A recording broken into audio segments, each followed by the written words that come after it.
എന്നുള്ള നിലക്കുള്ള സ്ഥാനപ്പേരാണ് അച്ഛന്മാർ. അങ്ങനെ ഈ രണ്ടു തറയിലെ അച്ഛന്മാർക്ക് രണ്ടു തറ അച്ഛന്മാർ എന്നുള്ള പേരാണ്. അത് നമ്മുടെ നാടുവാഴികളുടെ സീനിയർ മോസ്റ്റ് മേനാണ് അച്ഛന്മാർ. രണ്ടു തറ അച്ഛൻ, അങ്ങനെ 4 പേരുണ്ടായി. അതുകൊണ്ടാണ് നമ്മുടെ ആയില്യത്തിന്റെയും അരയത്തിന്റെയും വംശം മാവില വംശം. അച്ഛന്മാരെന്ന് പറയുന്നത് അതാണ് മുന്നത്തെ ചരിത്രം. അങ്ങനെ കഴിഞ്ഞപ്പോൾ ഈ ചെറുക്കല് എന്നുള്ള ഒരു നാടുവാഴി, അത് രാജാവുണ്ട്. ബ്രിട്ടീഷുകാർ ഏകദേശം 1700 നമ്മുടെ തലശ്ശേരി വന്ന കാലങ്ങളുണ്ട്. ഇവർക്ക് സഹായത്തിനായിട്ട്, ബ്രിട്ടീഷുകാർക്ക് സഹായത്തിനായിട്ട് ഈ ഞാൻ നേരെ പറഞ്ഞ കടാകൾ കാണിച്ചത് നമ്മുടെ തറവാട്ട്. അതുകൊണ്ടാണ് ഇന്നും ബ്രിട്ടീഷുകാർക്ക് പറഞ്ഞ ബ്രിട്ടീഷ് എഡ്യൂക്കേഷനിൽ ആയിരത്താണ് ഏറ്റവും മുന്നിൽ.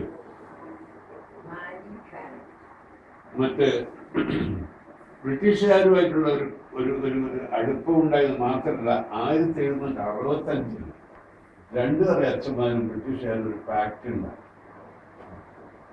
പാക്ട് ഉണ്ടാക്കിയത് പ്രകാരമാണ് ഈ രണ്ടു തറയിലെ ലാൻഡ് ഓണിങ് മുതൽ അച്ഛന്മാർക്ക് കൊടുക്കുകയും അവിടുത്തെ ടാക്സ് ബ്രിട്ടീഷുകാർക്ക് കൊടുക്കേണ്ടത് ഇതിനുള്ള ട്രിബ്യൂട്ടറി ലാൻഡ് ഓണേഴ്സ് ആക്കി മാറ്റുകയും ചെയ്തു അച്ഛന്മാർ. അങ്ങനെയാണ് അച്ഛന്മാർ അവിടുത്തെ ലാൻഡിന്റെ ഒക്കെ ഓണേഴ്സായി മാറിയത്. അച്ഛന്മാരെ സംബന്ധിച്ചിടത്തോളം നമുക്ക് നികുതിയൊന്നുമില്ലായിരുന്നു. സർവമാന്യം എന്ന് പറയുന്നത് ബ്രിട്ടീഷുകാർക്ക് കൊടുക്കേണ്ട നികുതിയൊന്നുമില്ല, സർവമാന്യം.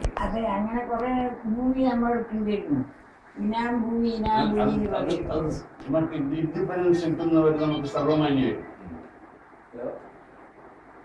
അപ്പൊ 1765 പാക്ട് പ്രകാരമാണ് നമ്മൾ ഇവരുടെ കൂടെ നിന്നിരുന്നത്.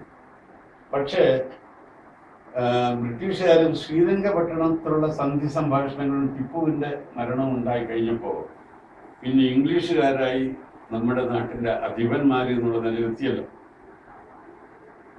അപ്പോൾ ഒരുപക്ഷെ അച്ഛന്മാര് ഇംഗ്ലീഷുകാരുടെ കൂടെ തന്നെ നിന്നു. കാരണം ഇംഗ്ലീഷുകാരായിരിക്കും ഇനി ഭരിക്കുക എന്നുള്ള കാരണം കൊണ്ട് ഇംഗ്ലീഷുകാരുടെ കൂടെ തന്നെ നിന്നു. അതായത് 1799 ശ്രീരംഗപട്ടണം പാക്ടിന്റെ ട്രീറ്റി. അത് കഴിഞ്ഞതിന് ശേഷം പിന്നെ ബ്രിട്ടീഷുകാരും അച്ഛന്മാരും തമ്മിൽ ലോഹ്യമായിരുന്നു, വളരെ അടുപ്പമായി. അങ്ങനെയാണ് നമ്മുടെ ആയില്യത്ത് തറവാട് ഉണ്ടായിരുന്നത്. ഈ ആയില്യത്ത് തറവാട് എന്ന് പറഞ്ഞാൽ അപ്പൊ ഇത്രയും കൊല്ലം പഴക്കമുള്ള ഒരു തലമുറകളായിട്ട് വന്നവരാണ് നമ്മൾ. അപ്പൊ നമുക്ക് നമ്മളേതെങ്കിലും തെരുവിൽ ജനിച്ചവരല്ല. നമ്മൾ ഏതോ ഒരു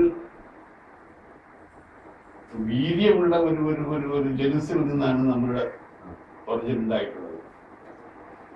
അതാണ് നമ്മുടെ ആയില്യത്ത് ഫാമിലി. അപ്പൊ ഈ ആയില്യത്ത് ഫാമിലിയോട് നമ്മൾ ഈ ലോങ് എന്താ നമ്മൾ പറയാ, ഈ പൈതൃകം, ഈ ഹെറിറ്റേജ്, ഈ പാരമ്പര്യം അധികം പേർക്കൊന്നുണ്ടെന്ന് എനിക്ക് തോന്നുന്നില്ല. അപ്പൊ നമ്മൾക്ക് ഈ പാരമ്പര്യം ഉള്ളത് നമ്മൾ ഓർമ്മിക്കാതെ എപ്പോഴും പറഞ്ഞ ആയില്യത്ത് വാട്ടായില്യത്ത് എന്ന് ചോദിച്ച് പുതിയ ജനറേഷനോട് പറഞ്ഞു കൊടുക്കേണ്ട ഉത്തരവാദിത്വം നമുക്ക്. ഈ ആയില്യത്ത് എന്ന് പറയുന്ന വീടുകളൊക്കെ കണ്ടിട്ടുണ്ടാ, കുറെ പേരും കണ്ടിട്ടുണ്ടാവും, കുറച്ചു പേരും കണ്ടിട്ടുണ്ടാകും. എന്തായാലും ആയില്യത്തിന് ഇപ്പൊ ഡോക്ടർ മുഖം കണ്ടിട്ടുണ്ടോ? ഇല്ല.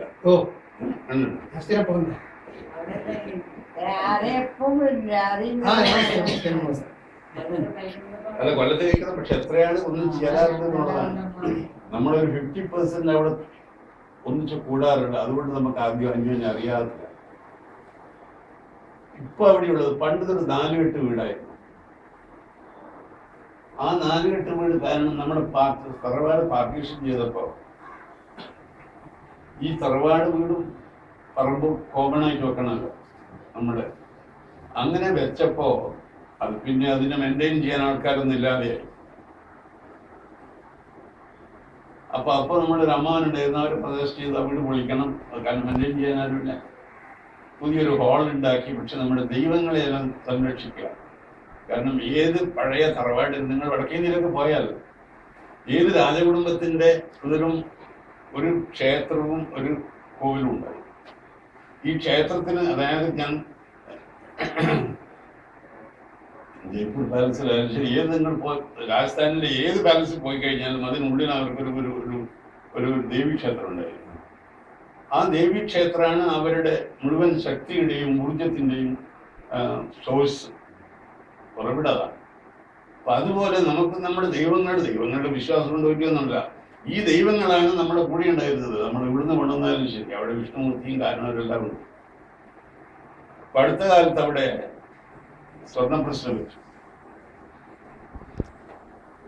അപ്പൊ എന്തുകൊണ്ട് ചില കാര്യങ്ങളിലൊക്കെ നെഗ്ലക്ട് ഉണ്ടായിരുന്നു എന്നുള്ളതാണ്. കാര്യങ്ങൾ എല്ലാവരും നോക്കാതിരിക്കുമ്പോൾ നെഗ്ലക്ട് തന്നെയാണ്.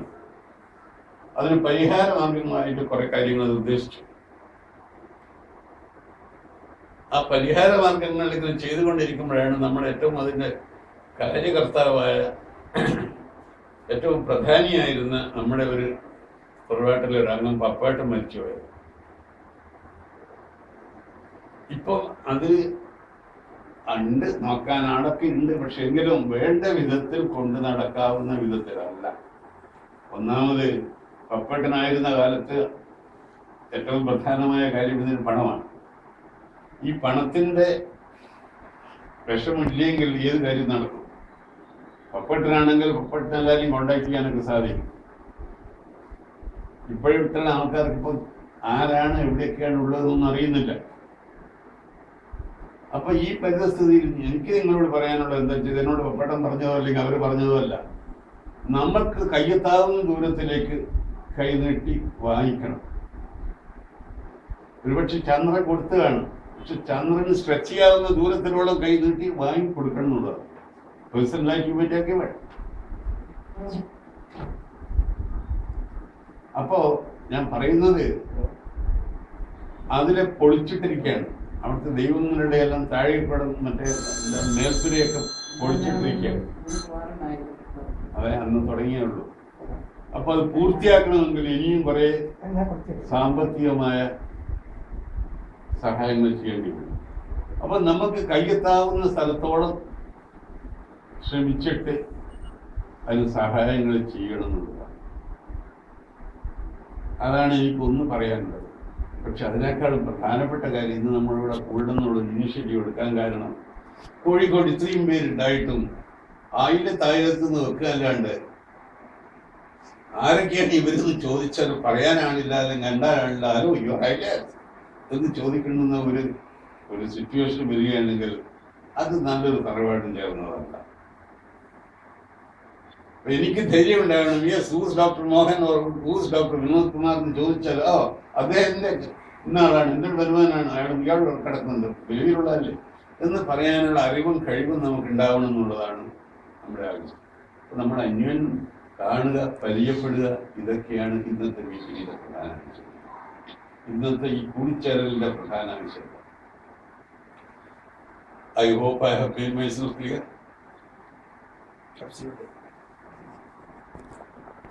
അപ്പോ ഞാൻ ഈ പറഞ്ഞ കാര്യങ്ങളെ കുറിച്ച്, ഈ പപ്പേട്ടൻ പോയതിനു ശേഷം അന്നത്തെ സെക്രട്ടറി അതിന് കൂടെ ഉണ്ടായിരുന്ന വിജയനാണ്. ഈ വിജയനെ അറിയുന്ന ഡോക്ടർ നമ്മുടെ കേക്കണ്ടിയിലെ ഒരു വിജയനാണ്, അവിടെ വിജയനാണ് മിക്കവാറും.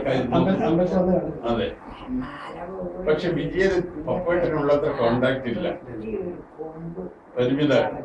നമ്മള് എത്ര ആത്മാർത്ഥമായിട്ട് ഇതിനെ ശ്രമിച്ചാലും ഇതിനെ ചെയ്യേണ്ട വിധത്തിൽ ചെയ്യാനുള്ള കഴിവില്ലെങ്കിൽ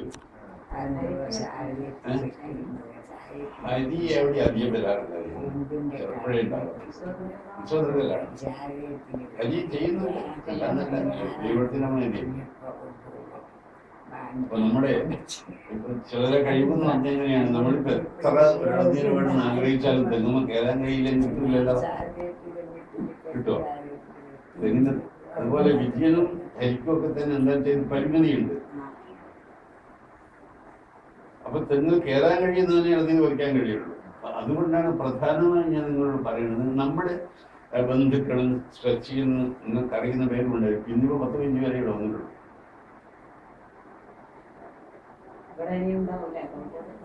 അല്ല, നമ്മുടെ കൂടെ ഞാൻ പറയാം, വൺസിനവയിൽ നമ്മൾ കൂടിച്ചേരണം ഒരു ദിവസം. കാരണം നമുക്ക് അന്യോന്യം റിസർവേഷൻ വേണമെന്നില്ല. ഇപ്പം ഗോപാലകൃഷ്ണൻ പറഞ്ഞു ഇരിക്കാൻ സൗകര്യം ഉണ്ടെന്നുള്ളതല്ല, ഇതില്ലെങ്കിൽ തറയിലിരിക്കണം, സൗകര്യമില്ലായിരിക്കും. കാരണം നമുക്കങ്ങനെ റിസർവേഷൻസ് ഇല്ല. നമ്മളെല്ലാം ഒരു കുടുംബക്കാരാണ്, നമുക്ക് ആർക്കിരിക്കാം, എങ്ങനെ ഇരിക്കാം.